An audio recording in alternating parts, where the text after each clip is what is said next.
উপরে মুচমুচে আর ভিতরে একদম সফট, মুখে দিলে মিলিয়ে যাবে এরকম একটা খাজার রেসিপি আজকে আপনাদের সঙ্গে শেয়ার করছি। আসসালামু আলাইকুম। খাজা পছন্দ করে না এরকম বাঙালি হয়তো বা খুঁজে পাওয়া দুষ্কর। আজকে আপনাদের সঙ্গে আমি দারুণ স্বাদের, মুখে লেগে থাকার মতো এরকম স্বাদের একটা খাজার রেসিপি আপনাদের সঙ্গে শেয়ার করছি। আর ভিতরটা থাকবে রসে একদম টইটুম্বর। জাস্ট কয়েকটা উপকরণে একদমই কম খরচে আপনি এই খাবারটা খুব সহজেই কিন্তু ঝটপট ঘরে তৈরি করে নিতে পারবেন।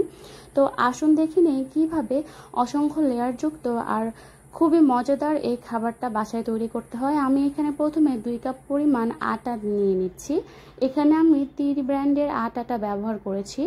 তীর ব্র্যান্ডের আটা কিন্তু অন্যান্য আটার থেকে অনেক ভালো হয় কোয়ালিটি।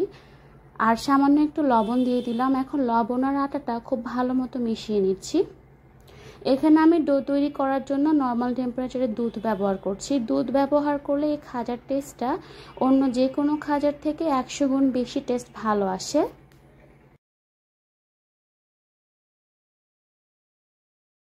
একটু একটু করে দুধ দিয়ে মোটামুটি টাইট একটা ডো তৈরি করে নিতে হবে। চেষ্টা করবেন এই ডোটা যেন কোনোভাবে নরম না হয়। তারপরে শেষের দিকে আমি এখানে সামান্য একটু সয়াবিন তেল দিয়ে ডোটাকে এখন রেস্টে রেখে দেব প্রায় আধা ঘন্টার জন্য। এটাকে ঢেকে রাখতে হবে অবশ্যই।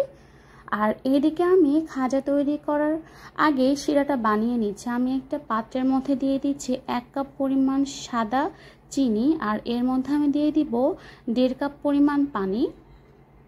আর এর মধ্যে আমি সুন্দর একটা ফ্লেভার আসার জন্য দিয়ে দিচ্ছি 2 টুকরো এলাচ ফাটিয়ে দিয়ে দিচ্ছি। এতে করে ফ্লেভারটা আরও অনেক বেশি ভালো আসবে। এখন এটাকে প্রায় 5 থেকে 6 মিনিট জাল করে কিন্তু আঠালো একটা শিরা তৈরি করে নিয়েছি। কোনো তার হবে না শিরার মধ্যে, জাস্ট একটু আঠালো হবে এরকম পর্যায়ে কিন্তু শিরাটা বন্ধ করে তারপরে রেখে দিয়েছি। আর এইদিকে আধা ঘন্টা পরে আমি ডোটাকে আবার একটু আটার সঙ্গে মথে নিচ্ছি। এখন আমি এটাকে 6 টুকরো করে নেব। চেষ্টা করবেন সবগুলো টুকরো যেন সমান হয়। এখন প্রত্যেকটা টুকরোকে এরকম আটার সাহায্যে এরকম গোল গোল করে নিচ্ছি। এতে করে রুটিগুলো কিন্তু খুব সুন্দর গোল হবে। বিশেষ করে কিন্তু এই খাজাটা হোটেলগুলোতে সবসময় পাওয়া যায়। আর আপনি যদি হোটেলের এই খাবারটা বাসাতেই খুব স্বাস্থ্যকরভাবে আর আরও অনেক বেশি মজার করে তৈরি করেন, তাহলে দেখবেন হোটেল থেকে আর কখনোই কিনে খেতে ইচ্ছা করবে না, মনে হবে বাসাতেই ঝটপট তৈরি করে নেই। আর এটা কিন্তু খেতে খুবই মজার হয়। আমার তো খুবই পছন্দ এবং আমার বাসার সবাই এটা খুবই পছন্দ করে। দেখেন আমি এরকম পাতলা করে প্রত্যেকটা রুটি বানিয়ে নিব। প্রথমে আমি 3টা রুটি বানিয়ে নিচ্ছি, কারণ আমি প্রত্যেকটা খাজার যে আমি একটা রুটি তৈরি করছি, এটার জন্য আমি 3টা রুটি মিলে একটা তৈরি করব। অর্থাৎ একটা রুটির উপরে প্রথমে আমি 1 টেবিল চামচ পরিমাণ সয়াবিন তেল দিয়ে দিলাম। আর রুটিটা কিন্তু একদমই পাতলা করে তৈরি করতে হবে। তার উপরে আমি খুব ভালো পরিমাণ আটা দিয়ে দিচ্ছি। আটা আর তেলের একটা খুব সুন্দর আবরণ তৈরি করতে হবে। এখানে যদি আপনি তেল আর আটার পরিমাণটা কম দেন, তাহলে কিন্তু খাজাগুলো খুব সুন্দর মতো লেয়ার হবে না আর ফুলে উঠবে না। এরপরে আমি আর একটা রুটি দিয়ে দিচ্ছি। খাজার টেস্ট যদি আরও অনেক বেশি ভালো পেতে চান, তাহলে কিন্তু এখানে তেলের সঙ্গে একটু ঘি দিতে পারেন, অথবা তেলের পরিবর্তে ঘি ব্যবহার করতে পারেন। তাহলে কিন্তু আরও অনেক বেশি মজার হবে খাজাটা। আমি 2য় নাম্বার রুটিটা দেওয়ার পরে সমপরিমাণ তেল আর আটা দিয়ে দিলাম। এরপরে আমি আর একটা রুটি দিয়ে দিচ্ছি।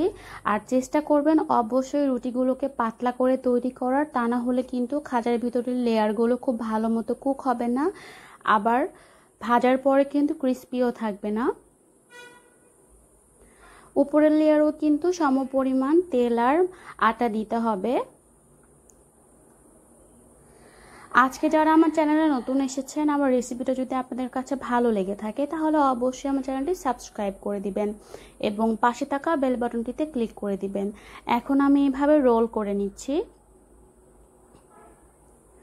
আর রোল করার শেষ পর্যায়ে এখানে কিন্তু পানি দিয়ে দিতে হবে, তাহলে কিন্তু খুব সুন্দর মতো এটা আটকে থাকবে। আর এখানে যদি আপনি ভালো মতো এটা সিল করে না দেন, তাহলে কিন্তু ভাজার সময় খাজা কিন্তু খুলে যাবে। সামান্য করে একটু পানি দিয়ে তারপর এটাকে সিল করে দিচ্ছি। এখন আমি একটা ছুরির সাহায্যে এগুলোকে প্রত্যেকটাকে টুকরো টুকরো করে কেটে নিচ্ছি। একদম অনেক বেশি বড়ও না, একদম বেশি ছোট না, এরকম মাঝারি সাইজের করে কেটে নিচ্ছি। এগুলো প্রত্যেকটা থেকে কিন্তু এক একটা খাজা তৈরি হবে। দেখেন লেয়ারগুলো কত সুন্দর মতো বোঝা যাচ্ছে। এখন আমি এগুলোকে সরিয়ে রাখছি। তারপরে আমি এক একটা করে খাজা বানিয়ে নিব।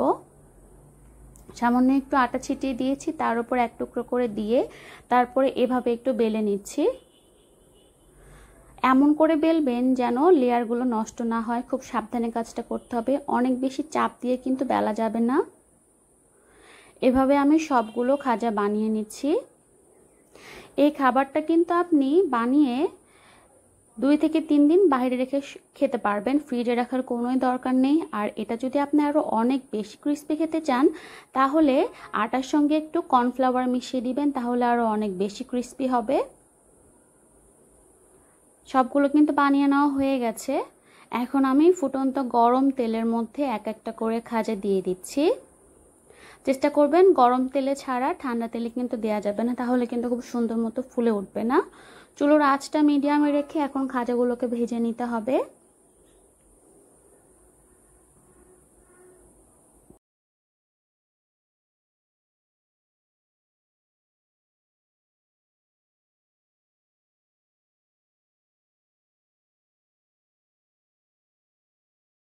দেখেন কত সুন্দর মতো প্রত্যেকটা খাজা কিন্তু ফুলে উঠছে।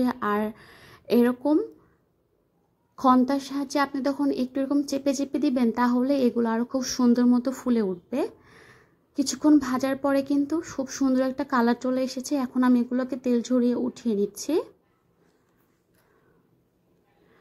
খাজাগুলোকে কিন্তু এরকম গোল্ডেন কালার করে ভেজে নিতে হবে। আর চুলোর আঁচটা থাকবে মিডিয়ামে, অনেক বেশি হাইতে দিয়ে ভাজলে কিন্তু ভিতরে কাঁচা থেকে যাবে। ভেজে নেওয়ার সঙ্গে সঙ্গে কিন্তু শিরার মধ্যে দিতে হবে গরম অবস্থাতেই, তা না হলে কিন্তু খুব সুন্দর মতো শিরা ঢুকবে না ভিতরে।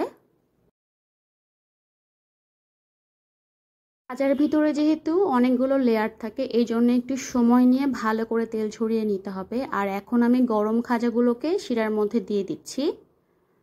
এখানে আমি 1 কাপ চিনির শিরা তৈরি করেছিলাম, কারণ আমার আগের আরও অনেকগুলো শিরা ছিল ডিপ ফ্রিজে, সেগুলো আমি পরে ব্যবহার করেছিলাম। আপনারা যদি 2 কাপ আটার খাজা তৈরি করেন, সেখানে আপনারা 2 কাপ পরিমাণ চিনি শিরা তৈরি করে নেবেন। 2 কাপ চিনির সঙ্গে এখানে 3 কাপ পরিমাণ পানি দিলে কিন্তু খুব সুন্দর শিরা তৈরি হয়ে যাবে। খাজাগুলোকে শিরাতে দেওয়ার 10 থেকে 15 সেকেন্ড পরেই কিন্তু তুলে নিতে হবে, কারণ এতেই কিন্তু এর ভিতরে অনেক পরিমাণ শিরা ঢুকে যায়। প্রথম ব্যাচ খাজা ভেজে নেওয়ার পরে কিন্তু আমি দ্বিতীয় ব্যাচের খাজাগুলো ভেজে নিলাম। এগুলোকে এখন আমি শিরার মধ্যে ডুবিয়ে তারপরে উঠিয়ে নিব। আর খাজাগুলো যেহেতু অসংখ্য লেয়ার যুক্ত, এই জন্য আপনাকে খুব সাবধানে তেলগুলো নিংড়ে নিতে হবে একটু সময় নিয়ে। দেখেন খাজাগুলো কিন্তু তৈরি হয়ে গেছে, কতটা ইয়াম্মি লাগছে দেখতে। এগুলো কিন্তু একদম মুখে দেওয়ার সঙ্গে মিলিয়ে যাবে। একটা খাজা আমি ভেঙে দেখিয়ে দিচ্ছি, ভিতরটা কত সুন্দর সফট আর রসে একদম টইটুম্বুর। আমার রেসিপিটা যদি আজকে আপনাদের ভালো লেগে থাকে তাহলে অবশ্যই আমার চ্যানেলটি সাবস্ক্রাইব করে দিবেন এবং পাশে থাকা বেল বাটনটিতে ক্লিক করে দিবেন। দেখেন ভিতরে কত লেয়ার যুক্ত খাজা তৈরি করে নিলাম খুব অল্প সময়ের মধ্যে আর একদমই কম খরচে। এতক্ষণ আমার সঙ্গে থাকার জন্য ধন্যবাদ সবাইকে। আল্লাহ হাফেজ।